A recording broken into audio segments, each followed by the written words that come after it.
اللهم صل على سيدنا ومولانا محمد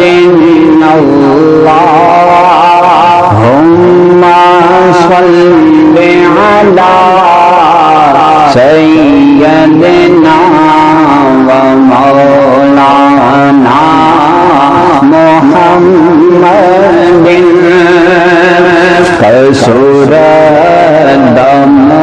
محمد نبي پیدا كسورة محمد نبي پیدا پیدا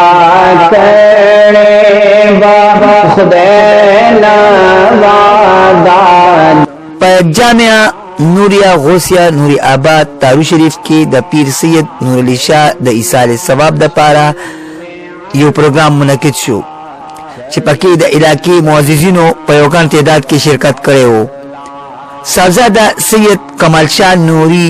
راغلي مېلمنو ته په خیر راغی وي او د زیر تعمیر مدرسې په هکله خبرې اترې وکړي. مقررینو د پیر سید نور علی شاه په زندګۍ باندې رڼا واچوله. نن پروګرام چې موږ کوم منعقد کړو دا زما د والد محترم پیر و مرشد پیری طریقت رہبر شریعت منبع الفیوز والبرکات اقطاب عالم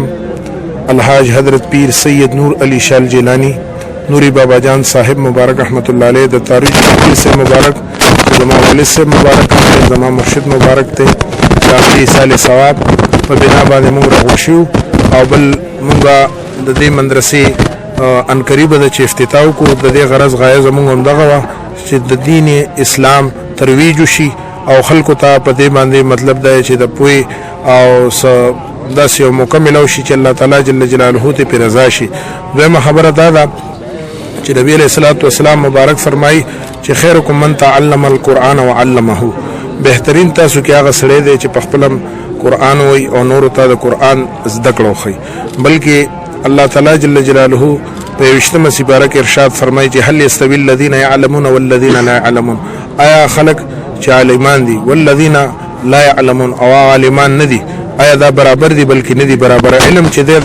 نبی علیہ السلام مبارک د دې موږ ته تعلیم را کړی دی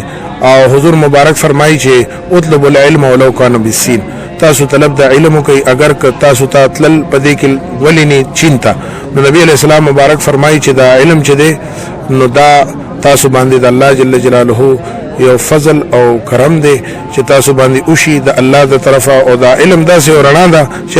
العلم نور، دا علم یو رڼا ده او په دې باندې د دین اسلام نه انسان خبرېږي د تیارونو روزي او رڼا ته پکې راځي. سیب دې د سیب د ګورو تر راغلي او سیب د دعا غوښتنه تر راغلي د پښتو پټه تحصیل څنګه کیندیډیټ یم او دا زموږ شران دي او دین دعا غوښتنه تر راغلي خو یو وکي د زیره د تنا ماشاءالله کله علم دین کلیږي او فیدا کله نه باندې انسان باندې ځان قربانولو ولوزي او دا خو ډېر ښه دی. ډېر ښه پروګرام دی او ډېر ټیک پروګرام دی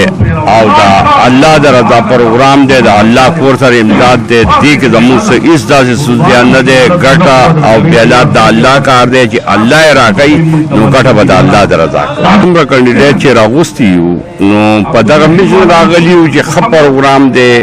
او دعا لپاره راغلي یو او دا الله په کوم مطلب زموږ پیران صاحبان ډېر ښه خلک دي، ډېر نیک خلک دي او موږ ټول عمر د دې مطلب چې دعا ته ناست یو. بس موږ په د رضا الله لپاره کړی دی او کړی دی موږ چې د طالبان دي دغه وی ان شاء الله دا به کامیابو په خیری او نور هیڅ سفارت نشته الله دې نه علاوه مو سره نورم دغه کوي زموږ کور کلی او خپل کلی لپاره چې د وسه سګي ان شاء الله کوو. د پروګرام په اخر کې د پیر سید نور علی شاہ د بلند درجاتو لپاره خصوصي دعا وکړې شوه. نعمت سبحان، چمکنی ټي وي، نوري آباد، تارو شریف.